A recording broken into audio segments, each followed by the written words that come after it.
يا اهلا بيكم في فيلمنا الجديد. المره دي معانا فيلم لسه نازل وهو جزء تاني لفيلم تشيكن ران، واسم فيلمنا النهارده تشيكن ران داون اوف ذا نيجت. وبيبتدي الفيلم مع روكي الديك وهو بيحكي لبنته مولي اللي هي لسه في البيضه اصلا، يعني ما طلعتش حرفيا من البيضه. المهم انه قاعد بيحكي للبيضه دي عن اللي حصل في الجزء الاول، وعايز اقول لك ان ده يعتبر كده مراجعه سريعه لاحداث الجزء، انما انت لو متابعنا هتعرف اننا منزلين ملخص للجزء الاول على القناه. المهم بقى ان روكي قاعد يحكي لما كانوا عايشين في مزرعه ماسكاها واحده مجنونه اسمها ميليشيا تويدي مع جوزها، والناس دي كانت بتذبح اي فرخه مش بتبيض، وده لانها كانت بتبيع البيض بفلوس غاليه، فاي فرخه مش هتبيض يبقى ملهاش لازمه. بس في تطور كبير في الاحداث، لقت ميليشيا طريقه جديده تستفيد بيها من الفراخ، وهي انها تبيعهم للمطاعم وهم يتعاملوا معاهم بالطريقه اللي يشوفوها. بني بقى ناجتس فرايد تشيكن ستريبس كل مطعم واللي يشوفه. ولما بتعرف جينجر اللي حصل ده، بتقرر جينجر اللي هي ام مولي انهم مش هينفع يسكتوا على اللي بيحصل ده، وقررت انها تجمع كل الفراخ وتهربوا. وفعلا صنعوا طياره بمساعده فاولر الديك العجوز، وقدروا انهم يهربوا بيها من المكان. ولما حاولت صاحبه المزرعه انها تمسكهم، قطعت جينجر الحبل ورمتها بعيد عنهم. وبنرجع تاني للوقت الحالي لجينجر اللي بتقول لروكي كفايه بقى قصص عن الماضي وسيبي البيضه في حالها دي لسه ما فقستش حتى. وبتطلع جينجر بره تشوف الجزيره الجامده اللي عايشين عليها، وبتكون مبسوطه جدا بالنتيجه اللي وصلوا ليها. وبعدها بتطلع البيضه تتنطط من البيت بتاعهم، وبيفضلوا يجروا وراها لحد ما اخيرا بتتفتح وبتطلع منها بنتهم مولي، وكل الجزيره بتتجمع علشان تحتفل بيها، وبيكون روكي فرحان بيها جدا،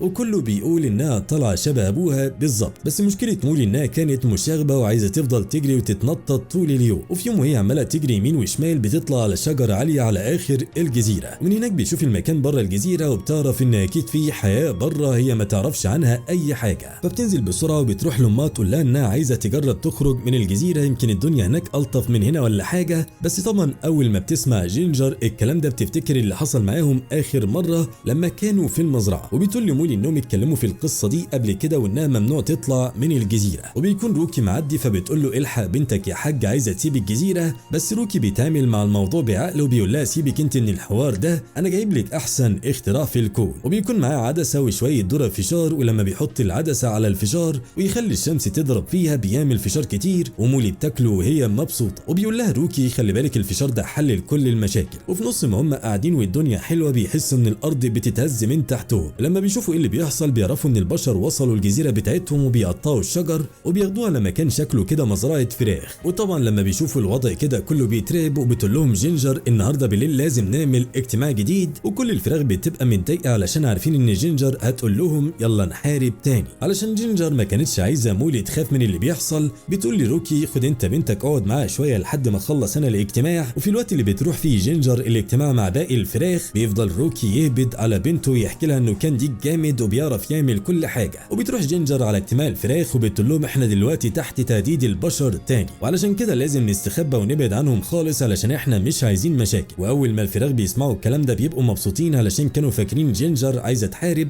بس جينجر بتقول لهم ان بعد مولي كل حاجه اتغيرت، وفعلا من تاني يوم كل الفراخ بتستخبى من البشر وبيتعاملوا كأن مفيش حد قدامهم. بس المشكله ان بعد ما سمعت مولي مغامرات ابوها اللي كلها هبد، قررت انها لازم تسيب المزرعه وتروح ورا العربيه اللي بتيجي تلم الفراخ. لما بتنام جينجر بتحلم ان الست اللي كانت حبساهم في المزرعه قبضت على بنتها، وبتقول لها دي هيبقى طعمها احلى منك بكتير. فبتصحى من النوم مرعوبه وبتتصدم لما تلاقي مولي هربت من البيت. وفي الوقت اللي جينجر وكل اللي في المزرعه بيدوروا على مولي، بيكون مولي طالعه بره تتمشى، وهي بتقول لنفسها ان الغابه طلعت مكان حلو اهو مش مرعب ولا حاجه. لما بتوصل على الشارع بتعدي عربيه الفراخ اللي كانت خلاص هتقتلها، بس فرخه صغيره اسمها فريتزل بتنقذها من العربيه، وبتقول لها تعالي معايا وانا هخليكي تركبي العربيه. لما بتقف العربيه بتشوف مولي سواق العربيه وبتترعب علشان اول مره في حياتها تشوف بني ادم. بس فريتزل بتقول لها ما تخافيش دي مخلوقات غبيه. وطبعا الراجل لما بيشوف مولي وفريتزل بيفكرهم وقعوا من العربيه بتاعته، فبياخدهم يحطهم جوه مع باقي الفراخ. واول ما بتتحرك العربيه بيكون روكي وجينجر والباقي وصلوا، وبينط روكي يمسك في العربيه قبل ما تتحرك، وبيفضل باقي الفراخ يجروا وراها، بس العربيه بتخبط في طوبه وبتوقع روكي على الارض. ولما بيحاولوا يجروا وراها تاني محدش بيعرف يوصل لها، وبتدخل العربيه مزرعه الفراخ. وفي الاول بتفتكر جينجر ان المكان سهل انك تدخله وتطلع منه، بس لما بيمشوا ورا العربيه بيكتشفوا انهم مستحيل يعرفوا يوصلوا جوه المزرعه علشان في امن واسلاك شيكه وكهرباء وليله كبيره قوي. وفي نفس الوقت بنشوف ان في واحد مجنون هو اللي ماسك المزرعه دي، واول ما بيشوف الفراخ بيتبسط وبيدخلهم على سير علشان كل واحده تاخد رقم.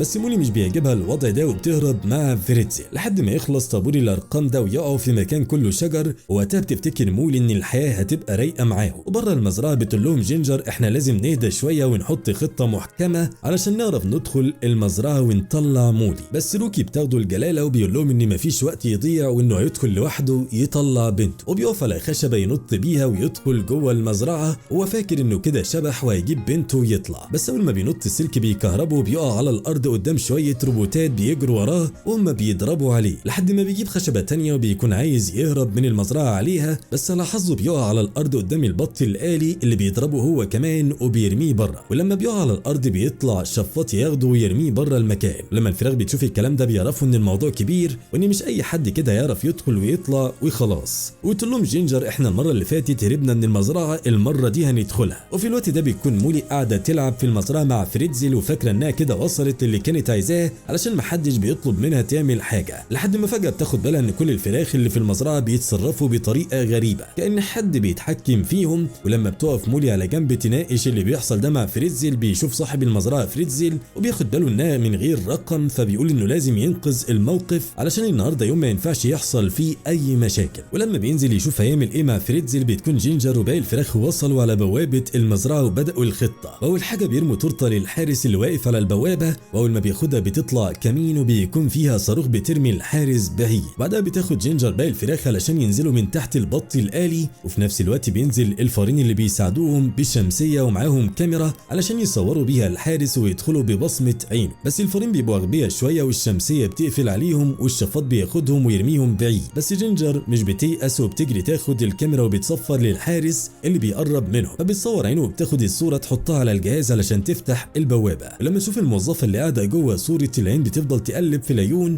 علشان تتاكد انه فعلا الحارس. ولما تتاكد بتفتح الباب فبتدخل الفراخ من غير ما حد ياخد باله. وبيروح بقى لروكي اللي واقع في مقلب زباله وواقع جنبه الفريق. واول ما بيشوفهم بيقول لهم انتوا بتعملوا ايه هنا؟ احنا هنخش على شغل بعض ولا ايه؟ مش شايفين اني بنقذ مولي؟ في الاول بيصدقوه بس بيتصدموا هم الثلاثه لما يلاقوا نفسهم على سير اصلا هيرميهم هم الثلاثه في محرقه كبيره على اساس انهم زباله وكده. فبيفضلوا يجروا في الاتجاه المعاكس لحد ما بيطلع الفار نيك الشمسيه اللي معاهم، ولما بيفتحها بترفعهم هم الثلاثه. وبيفضلوا متعلقين كده شويه لحد ما بيقعوا بعيد. وبيقول لهم نيك اي خدمه علشان تعرفوا بس اني مخطط لكل حاجه. وفي نفس الوقت بيكون مولي وفريتزل عمالين يفكروا في اللي بيحصل في المزرعه وعايزين يوصلوا للحقيقه. بس فجاه بيتفتح باب وبيطلع منه صاحب المزرعه وبياخد فريتزل يديها رقم هي كمان. ولما بتشوفها بعدها مولي بتلاقي مخها مغسول زي باقي الفراخ، فبتقول لها خليكي هنا وانا اوعدك اني اعرف اللي بيحصل وهنقذك. وبتفضل مولي تدور على اي مكان تطلع منه لحد ما بتلاقي فعلا فتحه صغيره بتطلع منها. وبتشوف صاحب المزرعه وهو بيغير بعد ما كان لابس لبس فرخه كبيره، وبيجيله خبر ان صاحب مطعم ايت الوت وصل وعايز يتكلم معاه. فبيروح صاحب المزرعه بسرعه يقابل صاحب المطعم اللي اسمه ريجلاند سميث. وسميث بيستغرب من شكله وبيقول له انت ليه لابس لبس فراخ؟ وفي الوقت ده بيكون جينجر قدرت انها توصل هي كمان للمكان اللي فيه سميث وفراي صاحب المزرعه. وبتشوف بنتها من بعيد فبتطمن انها لسه عايشه ومحدش عمل لها حاجه. وبيدخل فراي يفرج سميث على التكنولوجيا الحديثه اللي بيستخدموها في المزرعه، وبيقول له انا مش عايزك تقلق خالص، المطعم بتاعك هيشتغل زي الفل لما تتعامل معانا. وبيشغل فراي فيلم بيتكلم عن طريقه تعاملهم عن الفراخ، وبيقول ان الفراخ لحمها طري بس المشكله انها لما بتخاف لحمها بيبقى صلب، وده اللي بيخلي طعمها مش حلو في معظم المطاعم. علشان كده في المزرعه دي بيتحكموا في دماغ الفراخ وبيخلوهم يموتوا وهم مبسوطين، وده بيخلي لحمهم طول الوقت طري وغير اي لحم بره المزرعه دي. وطبعا اول ما بتسمع مولي الكلام ده بتتراقب وبتعرف انهم كلهم هنا علشان يتذبحوا. ولما بتشوفها جينجر في الحاله دي بتحاول تساعدها بس مش بتقدر، وده لان صاحبه المزرعه وصلت. واول ما بتتكلم بتفتكرها جينجر علشان دي تبقى ميليشيا تويدي صاحبه مزرعه الجزء الاول اللي جينجر قدرت تهزمها وتهرب بكل الفراخ من مزرعتها. وبتاخد ميليشيا سميث معاه وبتقول له دلوقتي عايزاك تجرب الناجتس بتاعتنا وتقول رايك فيها. وبيختاروا واحده من الفراخ اللي كده كده مخها مغسول، وبتروح للمفرمه برجليها وبترمي نفسها. في اللحظه دي بتمسك جينجر بنتها وبتقول لها سيبك من اي حاجه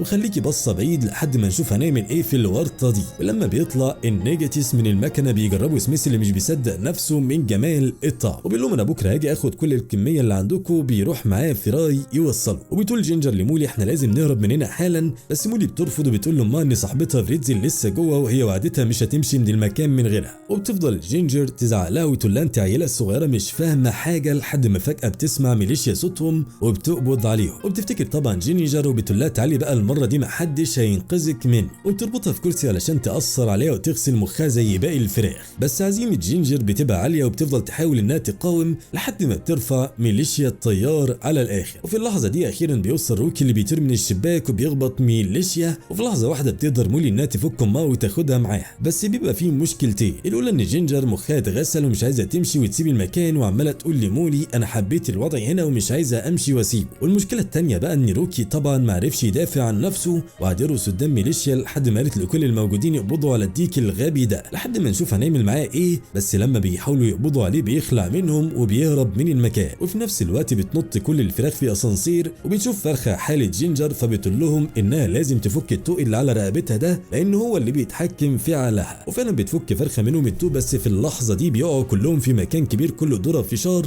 ومش بيعرفوا يطلعوا منه لانه عالي. بيكون الحل الوحيد ان روكي يوصل ويرمي لهم حبل مثلا ولا حاجة يسحبهم بيه، بس المشكلة بقى ان روكي كالعادة غبي ومش بيعمل حاجة صح ابدا، فبيقف على الفتحة وبينط هو كمان، وبكده كلهم بقوا تحت ومحدش هيقدر يطلعهم من هناك. وبتفضل مولي تلوم نفسها وتقول لهم انها هي السبب اللي وصلهم لكل ده، وبيقول لها ابوها لا مش كده، انا السبب علشان قعدت اسرح بيكي واقول لك اني بطل مع اني بتاع بليله. وفي الاخر يعني بيقرروا انهم لازم يفكروا كويس علشان يطلعوا من المكان ده. وبتيجي في دماغ روكي فكره بما انهم قاعدين على ذره فشار، وبيقول لهم احنا نحط العدسه فوق الذره والشمس تيجي فيها الفشار يفرقعنا لفوق. وفي اللحظه دي بيوصل سميث بالعربيات علشان يحمل كل النيجاتيس اللي موجوده. بس الغريب ان خطه روكي بتنجح وفعلا الفشار كله بيتعمل والفراخ بتطير لفوق وبيهربوا من المكان. وفي الوقت اللي كل الفراخ بتفكر فيه تهرب منين بتقول لهم جينجر اهربوا انتوا وانا هرجع مع مولي علشان ننقذ كل الفراخ اللي موجوده هنا. وطبعا مولي بتفرح ومش بتبقى مصدقه نفسها لانهم خلاص خلصوا مهمتهم وكانوا يقدروا يخلعوا من القصه دي كلها. ولما بتقول لهم جينجر الكلام ده كل الفراخ بتتشجع وبيقولوا لها انهم مش هيرجعوا هم كمان غير لما ينقذوا كل الفراخ اللي هنا. وبترجع جينجر والمره دي مش بيكون عندها اي خطه، بس كل الفراخ بيكونوا مستعدين وبتجري كل الفراخ على مكان دكتور فيراي علشان ده اللي معاه الريموت، وبيقدروا يوقفوه في اخر ثانيه قبل ما يحول كل الفراخ لنيجاتيس. بس المشكله ان ميليشيا بتحس ان في حاجه غلط وبتروح بنفسها علشان تطمن على المكان. فجاه بتشوف جينجر وبتعرف انها محاوله جديده منها لانقاذ الفراخ، بس المره دي بقى بتقدر ميليشيا انها تودي كل الفراخ السير اللي رايح على المفرمه. بس بتقدر فرخه من جيش جينجر انها تفك الطوق بتاع فريتزل اللي بتفوق وبيشوف مولي قدامها، وبتعرف انها صاحبتها بجد ورجعت علشان تنقذها. في اللحظه دي بيكون جينجر عايزه تنقذ باقي الفراخ، بس المشكله ان الريموت واقع بعيد. لما بتروح مولي علشان تاخده وتوقف السير قبل ما يقع بكل الفراخ بتمسكها ميليشيا علشان ترمي مولي الريموت لامها وتقول لها وقفي انت السير. بس قبل ما تدوس جينجر على الزرار بتشوف ان ميليشيا رفع السكينه وهتذبح مولي لو وقفت السير، وبتفضل جينجر واقفه ومش عارفه تعمل ايه لحد ما بيظهر روكي من بعيد وبيدي الاشاره لجينجر علشان تدوس على الزرار